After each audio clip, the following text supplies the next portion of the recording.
is Alicia Diaz. I'm from Anderson Middle School, and I'm going to be reading to you Chapter 46, Mouse Blood. Yes! Alright.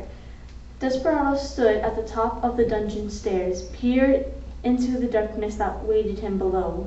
Oh, he said, oh my. He'd forgotten how dark the dark of the dungeon could be. And he'd forgotten, too, its terrible smell, the stench of rats, the odor of suffering. But his heart was full of love for the princess, and his stomach was full of cooked soup. And Despereaux felt brave and strong. And so he began immediately and without despair the hard work of maneuvering the spool of thread down the narrow dungeon steps. Down, down, down went Despereaux, tilting and the spool of thread. Slowly, oh, so slowly they went. And the passage was dark, dark, dark. I will tell myself a story, said Despereaux. I will make some light. Let's see. It will begin this way. Once upon a time. Yes, once upon a time. There was a mouse who was very, very small. Exceptionally small. And there was a beautiful human princess whose name was P. And so happened that this mouse was selected by fate to serve the princess, to honor her, and to save her from the darkness of the terrible dungeon. This story cheered up Despereaux considerably. His eyes became more accustomed to the gloom, and he moved down the stairs more quickly, more surely, whispering to himself the tale of the devious rat and the fat serving girl and the beautiful princess and the brave mouse, and some soup and a spool of red thread. It was a story, in fact, very similar to the one you're reading right now. And the telling of it gave Despereaux strength. He pushed the spool of thread with a great deal of gusto, and the thread, eager perhaps, began to honorably task of aiding in the saving of the princess. Leapt forward and away from the mouse went down to the dungeon stairs ahead of him without him. No, cried Despereaux, no, no, no. He broke into a trot, chasing the thread through the darkness. But the spool had a head start, and it was faster. It flew down the dungeon stairs, leaving Despereaux far behind. When it came to the end of the stairs, it rolled and rolled, and so finally lazily came to stop right there, at a gnarling paw of a rat. What we have here, said the one-eared rat to the spool of thread. I'll tell you what we have here, said Botcho Remorse, answering his own question. We have a red thread. How delightful. Red thread means one thing to a rat. He put his nose up in the air. He sniffed. He sniffed again. I smell. Could it be? Yes, most definitely is. Soup. How strange. He sniffed some more. And I smell tears. Human tears. Delightful. And I also detect the smell. He put his nose high into the air and took a big whiff of flour and oil. Oh my, what a cornucopia of scents. But below it all, what do I smell? The blood of a mouse. Unmistakably, mouse blood. Yes. Ha ha! Excellent. Mouse. Botcho looked down at the spool of thread and smiled. He gave a gentle push with one paw. Red thread. Yes, exactly. Just what you think. That life in the dungeon cannot get any better. A mouse arrives. Thank you so much for listening, and I can't wait to see what happens next. Good morning, boys and girls. I am Lieutenant Colonel Edwin Pratt, and I'm the commander of the 36th Operations Sports Squadron. And this morning I had the opportunity to read to you Chapter 47, titled No Choice. Despereaux stood trembling on the steps. The thread was most definitely gone. He could not hear it. He could not see it. He should have tied it to himself when he had the chance, but it was too late now. Despereaux's dire situation suddenly became quite clear to him. He was a 2-ounce mouse alone in the dark, twisting dungeon full of rats. He had nothing but a sewing needle with which to defend himself. He had to find a princess, and he had to save her once he found her. It's impossible, he said to the darkness. I can't do it. He stood very still. I'll go back, he said. But he didn't move. I have to go back. He took a step backward. But I can't go back. I don't have a choice. I have no choice. He took one step forward and then another. No choice. His heart beat out of him as he went down the stairs. No choice, no choice, no choice. At the bottom of the stairs, the rat Botticelli sat waiting, and when Despereaux stepped from the last stair onto the dungeon floor, Botticelli called out to him as if he were a long-lost friend. Ah, said Botticelli, there you are. Exactly. I've been waiting for you. Despereaux saw the dark shape of a rat, that thing that he had feared and dreaded for so long, finally step out of the gloom and come to greet him. Welcome, welcome, said Botticelli. Despereaux put his paw on the needle. Ah, said Botticelli, you are armed. How charming. He put his paws up in the air. I surrender. Oh, yes, certainly, exactly, I surrender. I, said Despereaux. Yes, said Botticelli. You, who took the locket from around his neck, began to swing it back and forth. Please, go on. I don't want to hurt you, said Despereaux. I just need to get by you. I'm on a quest. Really? Said Botticelli. How extraordinary. A mouse on a quest. Back and forth went the locket. A quest for what? A quest to save the princess. The princess? Said Botticelli. The princess? The princess? Everything seems to be about the princess these days. The king's men were down here searching for her, you know. They didn't find her. That goes without saying. But now a mouse has arrived, and he is on a quest to save the princess? Yes, said Despereaux. He took a step to the left of Botticelli. How inspiring, said Botticelli. He lazily took a step to his right, blocking Despereaux's way. Why the hurry, little friend? Because, said Despereaux, I have to.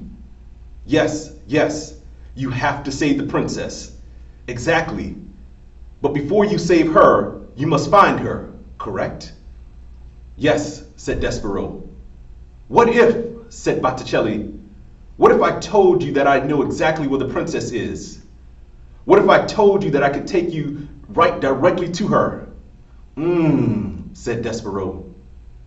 His voice shook. His paw on the needle trembled. Why would you do that? Why would I do that? Why would I help you? Why? To be of service, to do my part for humanity, to aid in the saving of a princess. But you are a rat, supplied Botticelli. Yes, I am a rat. And I see by your trembling that the greatly exaggerated rumors of our evil nature have reached your oversized ears. Yes, said Despereaux. If, said Botticelli, swinging the locket back and forth, if you allow me to be of assistance, you will be doing me a tremendous favor. Not only can I do a good deed for you and the princess, but my actions will help to dispel this terrible myth of evil that seems to surround rats everywhere. Will you let me assist you? Will you let me assist myself and my kind? Reader, was it a trick? Of course it was.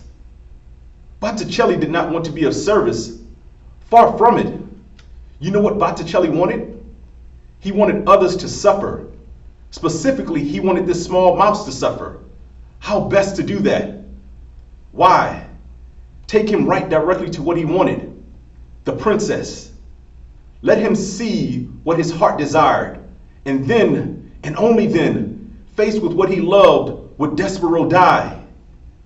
And at the end of it all, how tasty the mouse would be, seasoned with hope and tears and flour and oil and thwarted love. My name, little friend, is Botticelli Romorso, and you may trust me You must trust me. Will you tell me your name? Despereaux. Despereaux Tilling. Despereaux Tilling, take your paw from your weapon. Come with me. Despereaux stared at him. Come, come, said Botticelli. Let go of your needle. Take hold of my tail. I will lead you to your princess. I promise. What reader in your experience is the promise of a rat worth? That's right. 0, zip, nada, goose eggs. But I must ask you this question too. What else was there for Despereaux to hold on to? You are right again. Nothing. And so the mouse reached out. He took hold of the rat's tail. The end. Boys and girls, thank you for joining me as we read chapter 47. I'm so excited for us as we are almost done reading this book, and I can't wait to see what happens next.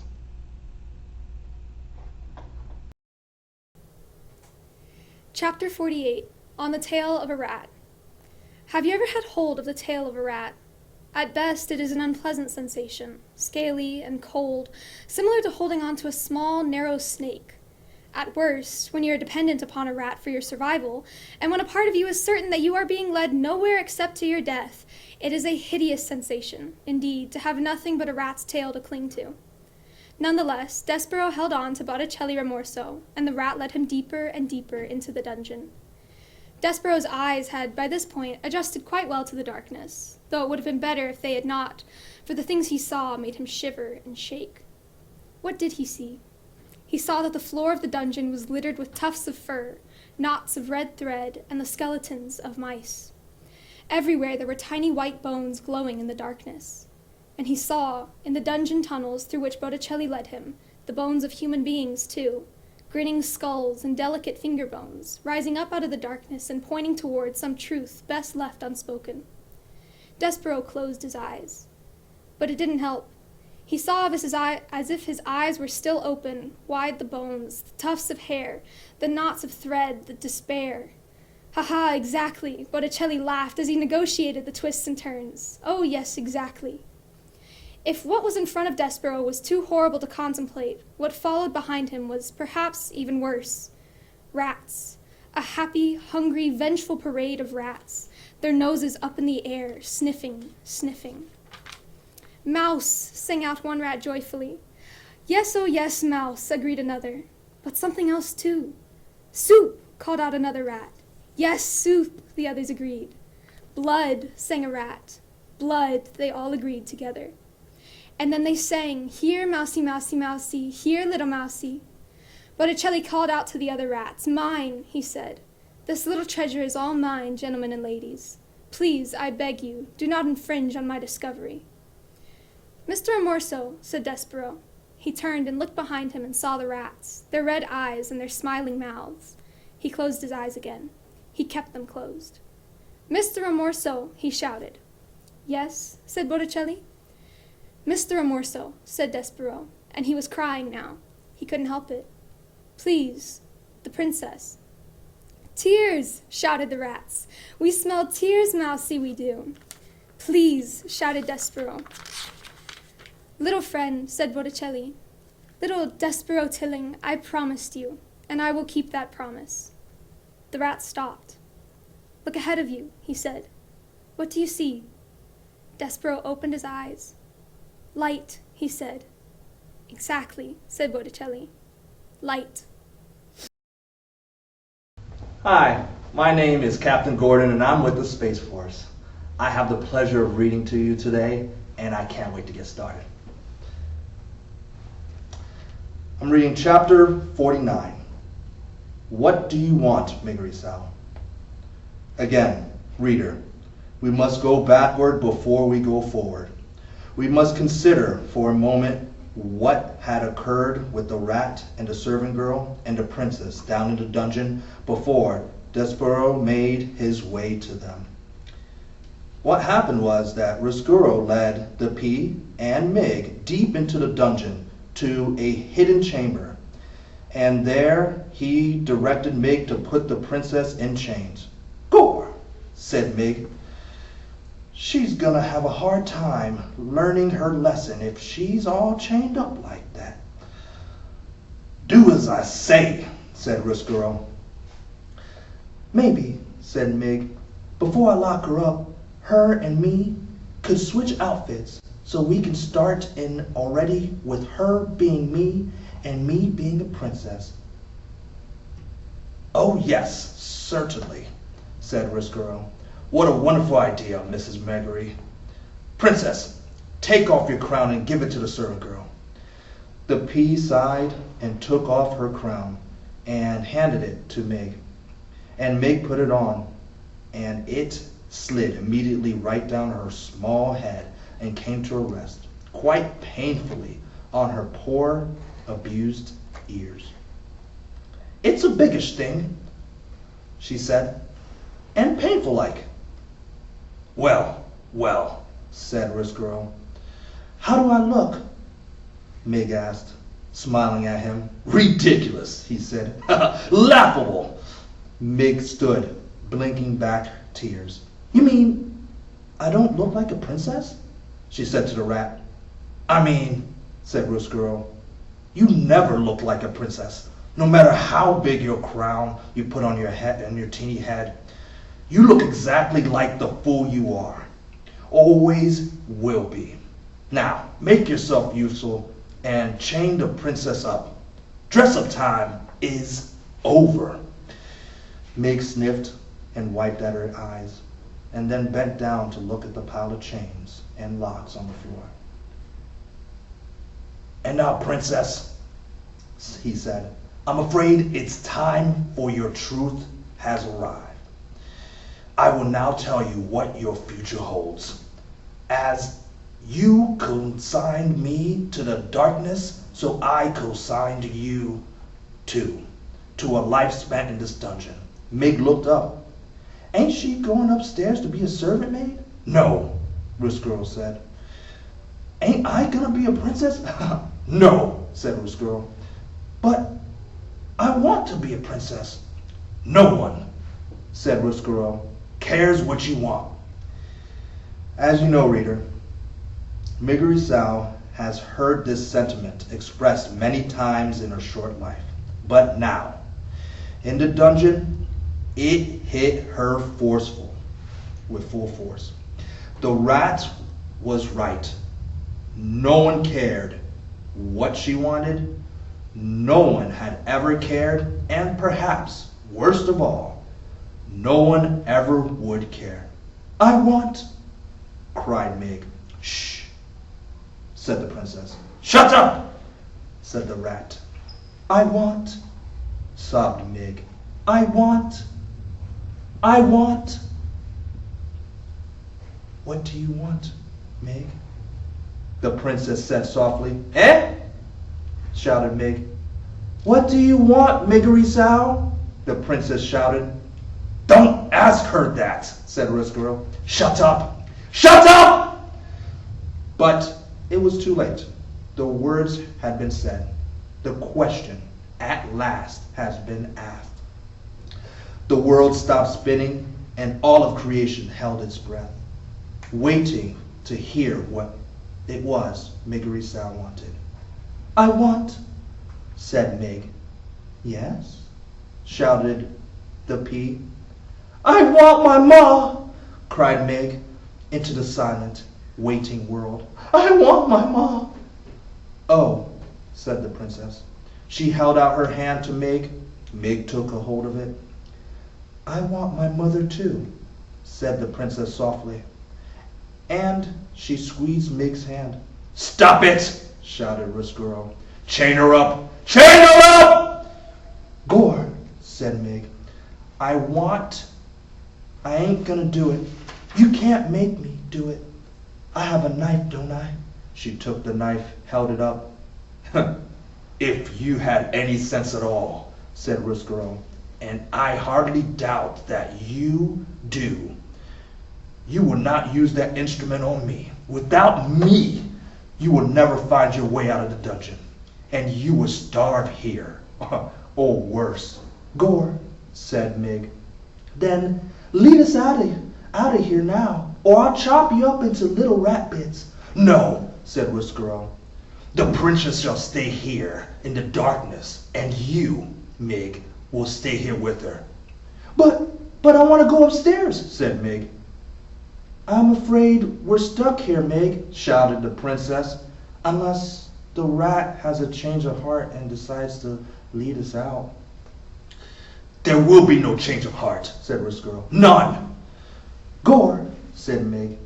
She lowered the knife, and so the rat and the princess and the servant girl sat together in the dungeon as, outside of the castle, the sun rose and moved through the sky and sank to the earth again, and nightfall.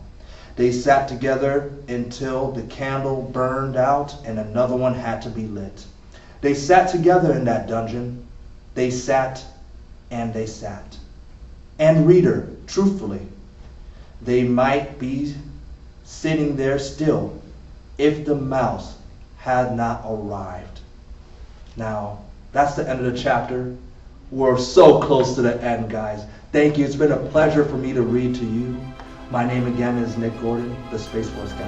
All right, have a good one.